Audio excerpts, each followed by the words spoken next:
Circuit બ્રેકરના વિવિધ પ્રકારના પરીક્ષણ એટલે કે ટેસ્ટિંગનું વર્ગીકરણ કરો અને તેની પાછળનો મૂળભૂત વિચાર જણાવો.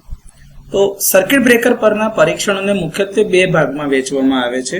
એક છે ટાઈપ ટેસ્ટ અને બીજું છે રૂટીન ટેસ્ટ. આમાં ટાઈપ ટેસ્ટ જે છે એ સર્કિટ બ્રેકરનું પ્રદર્શન એટલે કે પરફોર્મન્સ જે છે એ એની ડિઝાઇન મુજબ છે કે કેમ તે ચકાસવા માટે કરવામાં આવે છે. આ માટે કેટલાક સર્કિટ બ્રેકર્સને રેન્ડમલી પસંદ કરવામાં આવે છે અને તેમના ઉપર ટાઈપ ટેસ્ટમાં જે શેડ્યુલ કરેલા ટેસ્ટ છે એમાંથી બધા ટેસ્ટ પરફોર્મ કરવામાં આવે છે અને એના આધારે એમનું પ્રદર્શન તપાસવામાં આવે છે. જો એ પરફોર્મન્સ એ તમારા ડિઝાઇનના જે ક્રાઇટેરિયા છે એના પ્રમાણનું રહ્યું તો circuit breaker type test pass કરે છે. હવે રૂટીન ટેસ્ટની વાત કરીએ તો ટાઈપ ટેસ્ટ થઈ ગયા પછી સર્કિટ બ્રેકરની ડિઝાઇનની પુષ્ટિ થાય છે કે ભાઈ ઓકે છે કે કેમ.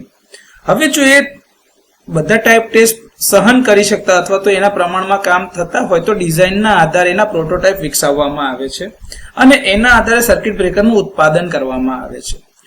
આ સર્કિટ બ્રેકર જે પ્રોડ્યુસ થાય એટલે કે મેન્યુફેક્ચર થયા બાદ સર્કિટ બ્રેકરની ઉપર રૂટીન ટેસ્ટ કરવામાં આવે છે. રૂટીન ટેસ્ટ જે થાય છે તમારા ઇન્ટરનેશનલ સ્ટાન્ડર્ડ મુજબ એટલે કે આંતરરાષ્ટ્રીય ધારાધોરણો મુજબ અથવા તો ભારતીય ધારાધોરણ એટલે કે ભારતીય સ્ટાન્ડર્ડ મુજબ કરવામાં આવે છે. આ પરીક્ષણો એ જે મેન્યુફેક્ચરર જે છે એના પ્રિમાઇસીસ એટલે કે એના પરિસરમાં જ કરવામાં આવે છે. તો આ રીતે સર્કિટ બ્રેકરનું ઓપરેશન અને એની ડિઝાઇન બરોબર છે કે કેમ તે ચકાસવા માટે એના ઉપર જે ટેસ્ટિંગ કરવામાં આવે છે એને આ રીતે ટાઈપ ટેસ્ટ અને રૂટીન ટેસ્ટમાં વહેંચવામાં આવે છે.